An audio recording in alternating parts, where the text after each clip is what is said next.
da ya zama ko wajibi da Allah ya dora mana na saka hijabi. Duka mun sani hijabi ba wai abu bane da kake yi ba, kawai kira so umarni ne daga Allah subhanahu wa ta'ala. Kamar yadda Allah ya umarce mu Al-Qur'ani cewa in za mu shiga cikin addini mu shiga gaba daya, ba za ka zaɓi me kake son ka yi kuma ka bar wani ba. Don haka in ce ke musulma ce, hijabi ya zama wajibi a gare ni. Don haka ya sa wannan rana da aka ije shi a gefe na a dinga tunawa ana wayar wa mutane a kan maganar hijabi. Ba wai mun ce kawai February 1st ne za a sa hijabi ba, a kowane lokaci ya kamata a sa hijabi. Amma yau din muna tunatar da kanmu ne, shin menene hijabi ne? Shin ya kamata mu yi shi hukunci ne daga Allah ko kuma son zuciyar mu? To abin da ya sa muka so kenan muka taru, kuma muka ce hijabi ya samu daga wajen mutane da yawa ana kushe shi ba don kuma don ana sa hijabi ana yin abubuwa da yawa wanda bai kamata a yi ba, kamar abubuwan da ake yi na kakkashe jama'a da sauransu, har ma ya kai wa'yansu suna cewa a daina amfani da hijabi. Shi ne muke son mu tunar da duk wanda yake nan ya sani cewa hijabi ba wai yin mu bane, ba son zuciyar mu bane, umarni ne daga Allah. Inda da sallah ya zama da wajibi mu mata, haka ma sa hijabi ya zama wajibi. Don haka muke kira ga dukkan wanda yake nan da wanda ma bai nan ba a sanar musu da wannan sako cewa muna bin umarnin Allah ne, kamar Allah subhanahu wa ta'ala inda kuma ya gaya mana a cikin Qur'ani a chapter 49 aya na 13 ya ce mana mun halicce ku daga mutum mace ɗaya, namiji ɗaya da mace ɗaya, kuma muka yi kabilu daban-daban da garuruka daban-daban domin ku san junanku. Amma mafifici a wajen Ubangiji shi ne wanda ya fi tsoronsa, ya fi yin aiki mai kyau. To ashe kuwa idan mu masu tsoron Allah ne dole mu ji umarnin Allah. Da fatan Allah subhanahu wa ta'ala ya ba mu iko shiga wannan addini da ba ɗaya ba su wani wani ba. Ubangiji Allah ya sa zuwa mai zama wani alheri, kuma muna muku farin ciki da zuwa, da fatan Allah ya saka wa kowa da alheri. At-takbir! At-takbir! Very much, at this point, I'd like to call on the children in Dawa for a poem protestation. Assalamu alaikum wa rahmatullahi wa barakatuh. We are children in Dawa from Esteem International School. We are here to present a poem titled Tears of Hijab. I'm for morality only, yet I'm proud that. I'm for protection only, yet I'm unsecure. I'm for the believers only, yet I'm challenged. I am a symbol of liberation, yet not exchange. It was said by a Muslim scholar. He said, if nudity, that is, if nakedness is civilization, then the animal is more modern. The animal is more civilized than human. Why? Because the animal is created and he moves the way he does. I mean, he moves the way he's created. So if human beings are taking nakedness or nudity as civilization, then what do you say of the animal? Of course they are more civilized. I'd like to call on my dear sister, Sister Fatima Yahaya, a quiet and simple educationist.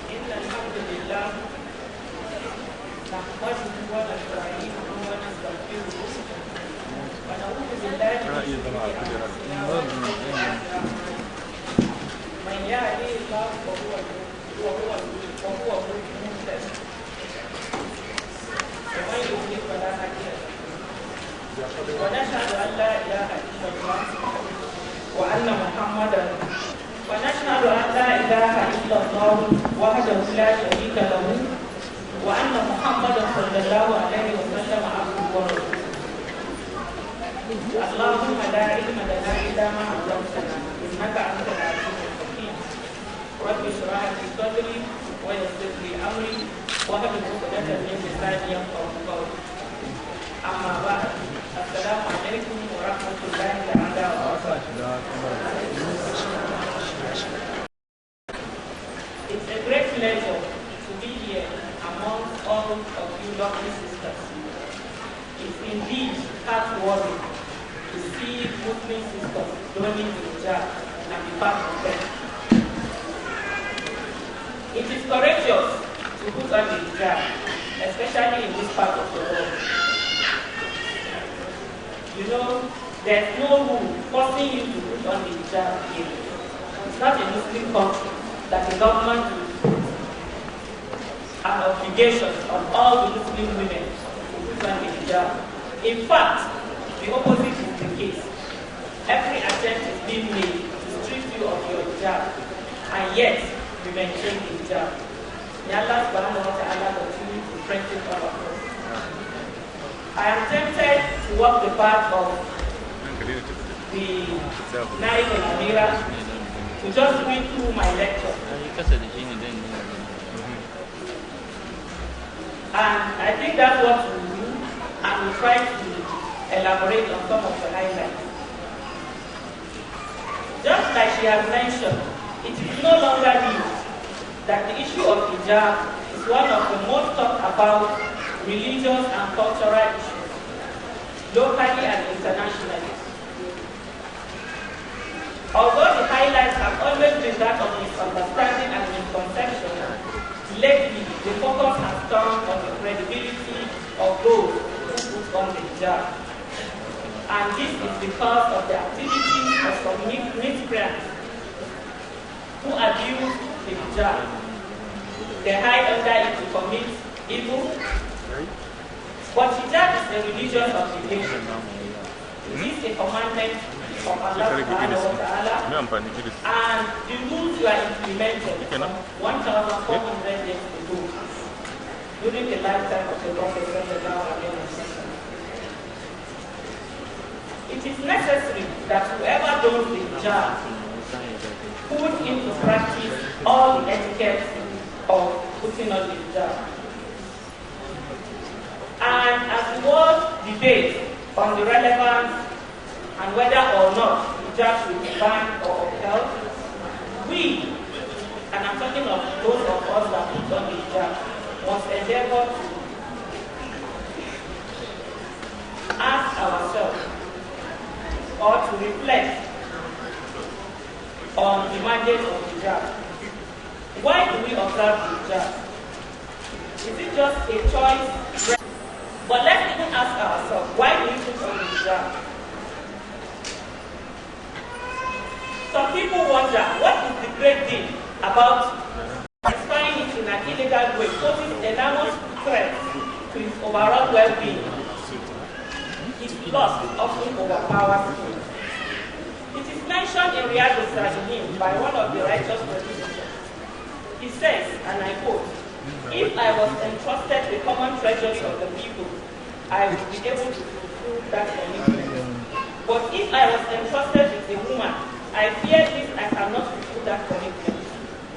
This shows that the temptation which exposure with a woman offers could be greater than that which exposure to wealth offers. What to do? Since man was created weak and desirous, the Creator himself made rules that will regulate man's behavior as far as sexual inclination is concerned. To limit, and these rules limit man so that it does not exceed, it does not commit excesses or exceed in order to maintain harmony in the society. It's not just about one person's situation, it's about the whole society. And Allah subhanahu wa ta'ala wants to limit men's action so that that sexual instinct will be fulfilled in the legal way.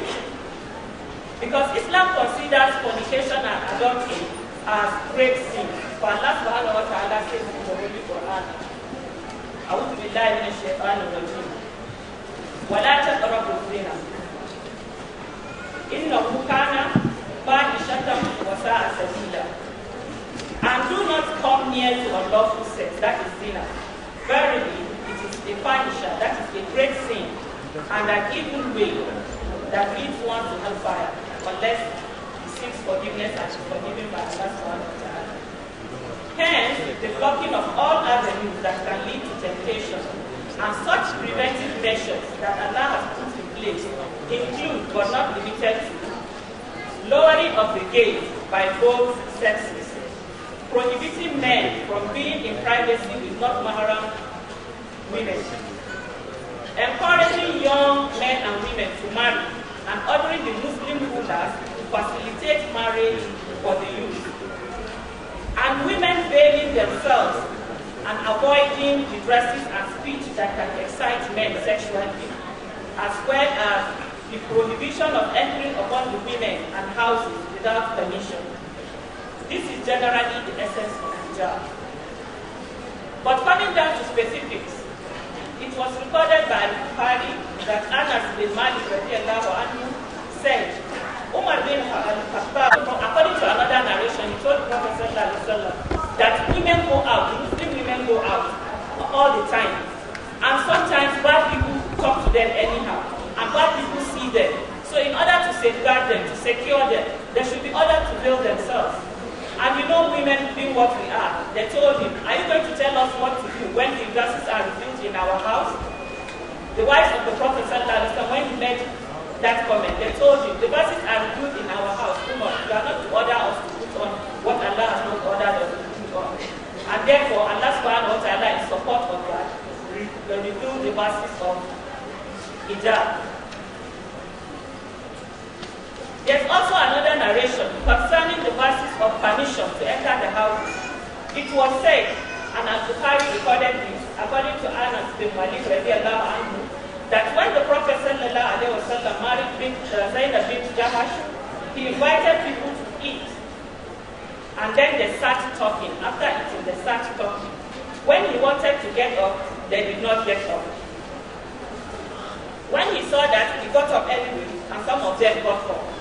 But 3 people remained sitting. The Prophet wanted to go in, but these people were sitting. And later on, they got up and went away. I came and told the Prophet that they had left. Then he came and entered. I wanted to follow him, but he put the screen between me and him. And Allah subhanahu wa ta'ala removed the verses concerning permission to enter the houses. So these are some of, there are many hadiths narrating the asbab al-nuzul of the verses of hijab, the verses of permission, and all the other verses of modesty. But these are some of them that we have brought. So from what we have said, is hijab an obligation, or is it just a choice? Insofar as Allah subhanahu wa ta'ala has commanded in the Holy Quran, hijab is an obligation. And we are going to see some of the verses that have made hijab obligatory of the Muslim woman. Allah says, subhanahu wa ta'ala, in Surah Al-Ahzab, verse 59, He said, Ya ayyuhan nabiyyu, qul li azwajika wa banatika wa nisa'il mu'minina yudnina alayhinna min jalabibihinna dhalika adna an yu'rafna wa la yuzayn wa kana Allahu ghafurur rahim. Sadaqallahu al-azim. Allah says, O Prophet, tell your wives and your daughters and the women of the believers to draw their clothes, that is their veils, over their bodies. That will be better, that they should be known as free, respectable women, so as not to be annoyed. And Allah is ever oft forgiving, most merciful. So we should bear in mind the key words in these verses.